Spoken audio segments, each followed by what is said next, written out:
Este video llega gracias a... Solo en septiembre, lleva tu préstamo a rebajatucuentas.com y tendrás mejores cuotas de las que estás pagando ahora. Llegó el momento del verdadero cambio. Gracias a Samsung. Tenemos la grata visita de Diego Macera, director del Instituto Peruano de Economía. ¿Qué tal, Diego? ¿Cómo está? Gracias por la invitación. A usted, gracias por aceptarla. Estamos también con Carlos González, que está en Trujillo. ¿Qué tal, Carlos? Muy buenos días. El tema, la preocupación, obviamente, viene el fenómeno del niño. Lo dijo Julio Velarde, el fenómeno del niño va a ser el principal enemigo, diríamos así, de la economía peruana en los próximos meses. Pero, estamos cerca de una recesión económica, Diego, por el fenómeno del niño. También no podemos descartar protestas sociales que siempre ocurren. Sí. A ver, es difícil evaluar cuando estás parado en este momento, decir estoy en una recesión económica. Generalmente son cosas que se conocen después, ¿no? Cuando sale la información de los siguientes meses, puedes decir, oye, yo hace 3 meses o hace 6 meses efectivamente pasamos por un proceso de recesión. Ahora, yo no sería tan rápido en apuntar que estamos hoy en un proceso de recesión, porque no es solamente el Producto Bruto Interno, no es solamente la producción lo que hay que medir niveles de empleo, hay que medir niveles de consumo. Y ahí yo me permito decir, quizá estamos en algo que, si bien no es una recesión, o por lo menos no lo es por ahora, no deja de ser igual de preocupante, ¿ya? Y es una desaceleración marcada, consistente, progresiva de la economía peruana desde hace, vamos a decir, pues 6, 7 años. Entonces, de cierto modo, esto podría llamar más a la preocupación, porque, digamos, si hay un efecto, no sé, una crisis internacional, si tienes una crisis financiera, un COVID, un fenómeno del niño muy fuerte, que te empuja en recesión, ok, te empuja y luego vas a poder, ¿no? Obviamente hay daño, hay pérdida de empleo, pero eventualmente vas a poder salir de la recesión económica. El problema que estamos viendo hoy día, insisto, de cierto modo puede ser más grave, porque estamos hablando de que nos estamos acostumbrando a llegar a tasas de crecimiento entre 1, 2%, ojalá el próximo año 3%, al siguiente año 3%, ¿no? Y eso es un patrón que parece consistente y del cual no estamos viendo una manera rápida de salir. Ahora, respecto al fenómeno del niño, hay que tomar en cuenta que los últimos reportes meteorológicos elevan significativamente la probabilidad de que tengamos un fenómeno del niño más fuerte del que teníamos antes. Entonces, según el ENFEN, si a finales de mayo había una probabilidad de poco más del 40% de tener un fenómeno del niño entre moderado y fuerte, ya en el último reporte, en el de mediados de septiembre, de hace poquito, esa probabilidad ya no es poquito más de 40, es poquito más de 80. Entonces, en relativamente poco tiempo hemos más que duplicado la probabilidad de tener un fenómeno del niño entre moderado y fuerte. Y ahora, claro, el gobierno está haciendo, está sacando seguros de riesgo por aquí, está tratando de cubrir por allá, pero es limitado lo que se puede hacer al no habernos preparado los últimos 7 años. Porque, claro, estás corriendo ahorita, ¿no? Para llegar, las lluvias vienen ya en noviembre, diciembre, ¿no? Has tenido 7 años desde el último fenómeno del niño para hacer las cosas, ¿no? Y recién hoy tratamos de ponernos las pilas como podemos. Entonces, lamentablemente eso podría traer consecuencias. Ahora, frente a este escenario que usted refiere, señor Macera, con indicadores que preocupan para la economía nacional, ¿cree que el Ministerio de Economía tiene claro qué es lo que tiene que hacer, tal vez ya no para evitar un mayor daño frente al fenómeno del niño, sino al menos tener un nivel de respuesta que permita mitigar sus efectos? Yo creo que en general el Ministerio de Economía y Finanzas está haciendo un trabajo adecuado dentro de lo que puede hacer, dentro de las herramientas que tiene a disposición y además dentro de la, vamos a decir, capacidad política que tiene para ejecutar, ¿no? Recordemos, esto es un gobierno en general ¿no? con debilidad política, sin demasiado espacio de movimiento en el Congreso. Entonces aquí, de nuevo, lo que se puede esperar, lo que se puede hacer es realmente limitado.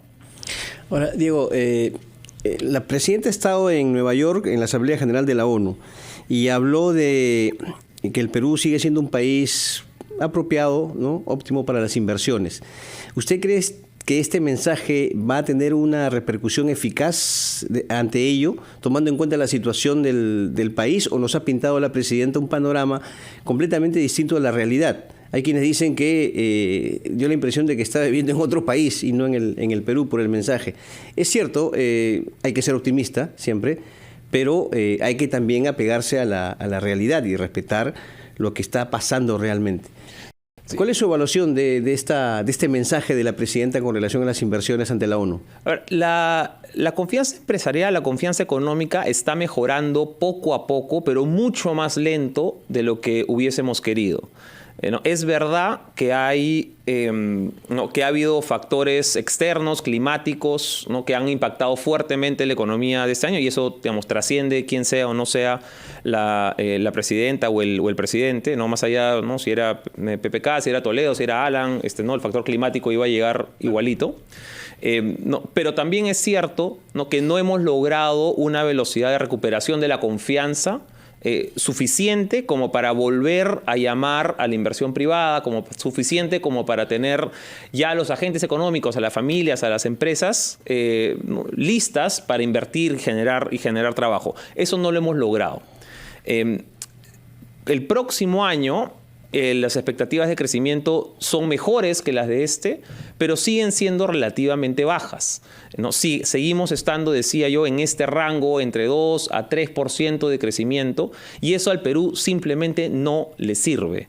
Entonces, en lo que no podemos caer es en una suerte de complacencia de estar ok con que crezcamos a las tasas mediocres que estamos creciendo este año, el próximo año, ¿no? Y este año en realidad lo que nos está poniendo las expectativas en positivo es el efecto de la minería, ¿no? Si no tuviéramos minería en positivo, no, por la normalización de las actividades en Las Bambas, en Southern, por el inicio de operaciones de Quellaveco, ¿no? que es lo que te pone que es lo que te está aportando un poco más de medio punto del PBI. No, si no tuviéramos eso, estaríamos muy probablemente en cero este año. Y eso es obviamente inaceptable. Perdóneme, señor Macera, que incida nuevamente en el tema, pero decía usted que lo que puede hacer el gobierno es bastante limitado, o el Ministerio de Economía es bastante limitado frente a esta coyuntura económica, pero me gustaría consultarle qué medidas precisas en todo caso debería tomar el Ministerio de Economía que evidencie que realmente hay una voluntad de ir por el camino correcto para un poco frenar este daño que tiene la economía nacional. Le voy a pedir por favor su respuesta. Luego de unos segundos vamos a escuchar a nuestros anunciantes de RPP y luego regresamos con este diálogo. Volvemos.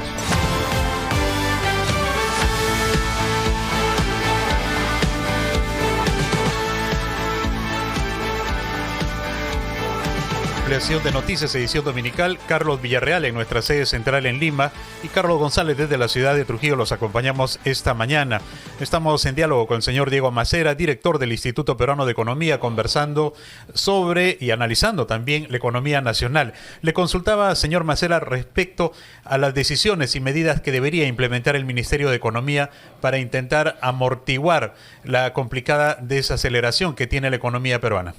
Sí, gracias por la pregunta, Carlos. A ver, creo que ahí se puede dividir la respuesta en varias partes, ¿no? Lo que se puede hacer, lo que se debe hacer inmediatamente, ¿no? Lo que tenemos que pensar de repente para los siguientes meses, mediano plazo, y lo que tenemos que pensar para el largo plazo. En el corto plazo, y lo mencionábamos hace un momento, lo más urgente es tratar de mitigar los efectos que puedan venir del fenómeno del Niño, ¿no? Esto pasa por parte de inversión en infraestructura, pasa por cuidado de la parte de agricultura, tanto para mercados internos como para agricultura de subsistencia. Entonces, hay aquí una tarea indispensable que hacer y ya el tiempo nos está quedando corto. En el corto plazo también creo hay que frenar algunas iniciativas, acá a veces hay que jugar de arquero también, hay que frenar algunas iniciativas que pueden venir desde el Congreso, ¿no? Y que pueden complicar mucho más el panorama de inversiones, sobre todo en el campo laboral. Entonces, esto en lo inmediato, en lo urgente, eso creo que es lo que se puede hacer. Luego tienes la parte ya de mediano plazo, lo que podemos tratar de apuntar en los siguientes pocos meses o quizá pocos años. Y yo creo que ahí está pasando mucho por destrabar algunos proyectos tanto de inversión pública como privada que están parados desde hace 6 años, 5 años. Los casos de Chavimochic, el caso de Majes, no tienes proyectos de irrigación muy importantes que pueden generar decenas de miles de empleos en zona rural, y que no estamos pudiendo destrabar, que no están avanzando a la velocidad que uno quisiera. No estamos, eso es irrigación, podemos hablar también de infraestructura, podemos hablar también de minería. No tienes varios proyectos que están ahí para poder destrabar, y que creo que eso sería un aliciente fuerte, un incentivo fuerte a la confianza en la economía.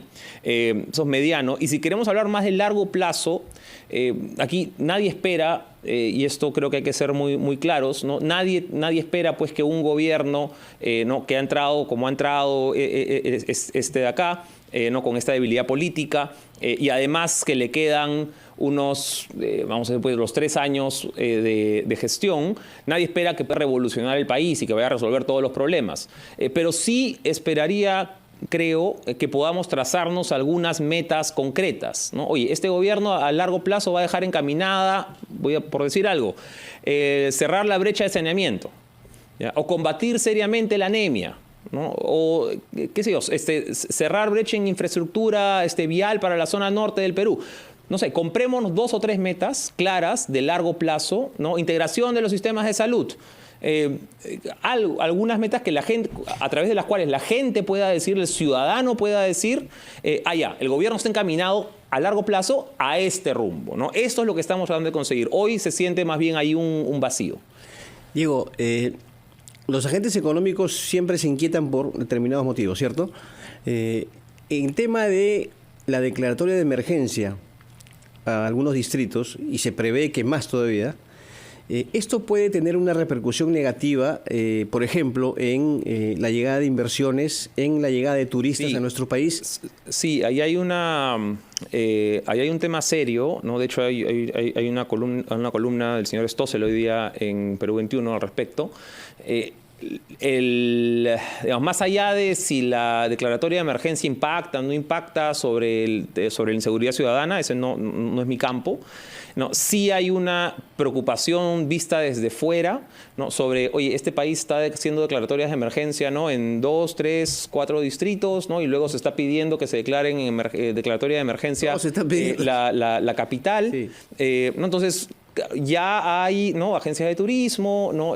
¿no? embajadas, gobiernos de afuera, ¿no? que dicen, oye, ¿qué está pasando? ¿No? ¿Es realmente seguro para nuestras inversiones? ¿Es realmente seguro para nuestros ciudadanos ir a visitar Perú, poner su plata en Perú? ¿No? ¿O hay un problema ya estructural serio de inseguridad que desincentivaría que lleguen estos turistas, ¿no? Y mejor, bueno, si no van a venir a Perú, pues perfectamente se pueden ir a Chile, se pueden ir a Colombia, se pueden ir a Panamá, qué sé yo. Entonces, aquí eso es algo que hay que tomar. Son a veces consecuencias de decisiones que no medimos, no, pero que no por eso dejan de estar ahí, y es parte de lo que hay que evaluar cuando tomamos iniciativas que están fuera pues, de la caja, como esta declaratoria de emergencia general. Ahora, ¿cómo ve el panorama económico en las regiones, señor Macera? ¿Hay regiones que por propia iniciativa de su liderazgo regional están soportando, aguantando la crisis económica, o todos están siendo arrastrados por este escenario negativo a nivel económico que tenemos en el Perú? No, hay algunas regiones que han podido crecer bien una buena parte del año por impacto de algunas actividades económicas fuertes, ¿no? El caso más obvio, de repente, es el de Moquegua, ¿no? Con el inicio de operaciones de Quellaveco, ¿no? Esa es una región que creció muchísimo durante buena parte de este 23. Otro caso es Apurímac, ¿no? También relacionado con normalización de actividades mineras. Pero en general, para la mayoría de regiones, este año ha sido un año negativo, ¿no? Y esto tiene que ver con que la gran mayoría de sectores también están en rojo, ¿no? Si hablamos de agro, si hablamos de construcción, si hablamos de manufactura. No, esto ha sido, para la mayoría de regiones, no todas, pero para la mayoría de regiones este ha sido un año complicado. Lima ha tenido una un empuje en creación de empleo formal un poco más fuerte que el resto del país. Más bien en el resto del país la creación de empleo formal se ha desacelerado fuertemente. Y lo que más empieza a impactar, lo más preocupante, ¿no?, es que no tenemos una recuperación clara de los ingresos, los salarios reales de las familias, ¿no? Lo que realmente puede comprar la familia, que en promedio, y recordemos, estamos en promedio en un mercado laboral informal, todavía no recuperan los niveles de ingresos reales que tenían antes de la pandemia, ¿no? Y ya la pandemia, pues estamos hablando hace 4 años, ¿no? O sea, estamos comparando con 2019 aquí. ¿Ya? Entonces, todavía no tenemos ni siquiera lo que teníamos en el 2019. Y esto es un problema, yo diría, por supuesto que económico, ¿ya?, pero también social, ¿ya?, y tiene también una arista política. ¿Ya? Entonces, porque acá hay esta sensación de que las cosas no están mejorando. ¿Ya? Y ese asunto creo que es el indispensable a corregir, y para eso tenemos la única manera de tratar de mejorarlo es mejorando la confianza para atraer más inversión y que esta inversión genere mayor empleo de calidad. Esa es la única forma. Sí. Diego, de mi parte, una última pregunta. Usted habló acerca de la labor del Congreso y la presentación de proyectos que pueden ser perjudiciales para la economía del país. Hay 10 proyectos en la Comisión de Economía que están referidos al retiro de fondos de las AFPs. Van a empezar a debatirse, también debe llegar ya el proyecto del Ejecutivo sobre reforma de pensiones, pero ¿qué implicaría la aprobación solamente de uno de estos proyectos? Son 10 en total. ¿Qué implicaría para el país? Aparte, obviamente, del daño que hay para los pensionistas, ¿no? Para los afiliados. Ajá. A ver, nosotros empezamos con fondo, un saldos de AFPs del orden de los 180.000 millones de soles antes de la pandemia. Empezaron los retiros, que en ese momento podían haber sido justificados o no cuando estábamos en pandemia.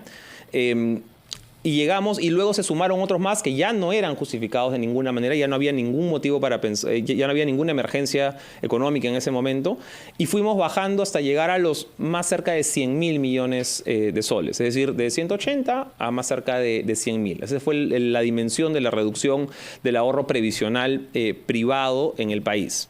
Entonces, ahora, de los proyectos hay de diferente naturaleza, ¿no? Hay algunos que son 2, 3 UITs, otros son otros que son por encima, ¿no? 4 o 5, ¿no? Luego tienes algunos que son un monto que son todo, casi todo, ¿no? Entonces, depende un poco de qué tipo de proyecto estamos hablando, pero lo que, más allá del monto, lo que deja la sensación es que este es de la debilidad que tiene el sistema en el largo plazo, ¿no? Porque ya no hay mayor motivo, ya no hay una emergencia, y es un poco lo que mencionaba antes, no estamos en una recesión, ¿no? Hay un tema más estructural de la economía, pero nada que justifique, ¿no?, un retiro de esta naturaleza, que además tiene consecuencias macroeconómicas, incluso para los que no están en el sistema, no tiene consecuencias a nivel de tipo de cambio, no tiene consecuencias a nivel de mercado crediticio. Entonces, esto va más allá solamente. Los congresistas hablan de que esto va a reactivar la economía. O sea, hay un efecto de gasto. Ahora, claro, recordemos que ya la mayoría de personas que tenían un fondo en la AFP ya retiraron todo o casi todo lo que tenían, sí, con los retiros anteriores, ¿no? Es decir, lo que efectivamente puedes retirar extra, o sea, ya has tenido más de la mitad de las personas en el momento del último retiro, tenías más de la mitad de las personas con la cuenta muy cercana a cero. Entonces, lo que hemos hecho ahí es desproteger a esa mitad de la población absolutamente para el periodo de vejez. ¿Y quién va a pagar eso? Entonces, el punto central aquí además es, cuando tú retiras hoy día, ¿no?, lo que te estás perdiendo son los intereses, las ganancias que hubiera tenido ese capital de usarse en el largo plazo. Entonces, efectivamente, lo consumes hoy, ¿ya? Lo consumes hoy, pero ¿al costo de qué? ¿No? Al costo de no generar ninguna rentabilidad en el próximo año ni en los siguientes años y quedar desprotegido. Esto es puro populismo. Es populismo, sí, es populismo. Y ahí lo curioso es que es populismo, pero sí es. Uno pensaría que es un populismo que el incentivo para ser populista, ¿no?, es que la gente luego lo recuerde, reconozca con cariño al congresista, no diga, este fue el congresista, ¿no?, o este fue el partido que movió. Y la verdad es que no es así. O sea, si uno pregunta, oye, ¿qué congresista fue el que impulsó el último retiro o el anterior a ese, ¿no?, el que promovió? El 95% de las personas no tiene la más remota idea. Entonces es un populismo que ni siquiera redunda en mayor popularidad para los congresistas que lo promueven. Gracias, señor Macera, por sus ideas que nos permiten entender con mayor claridad el panorama económico del país. Muy amable y muy buenos días. Diego Macera, director del Instituto Peruano de Economía, estuvo en Ampliación de Noticias. 9 de la mañana con 32 minutos, los titulares de la media hora, y regresamos con más en Ampliación de Noticias en RPP, la voz de todo el Perú.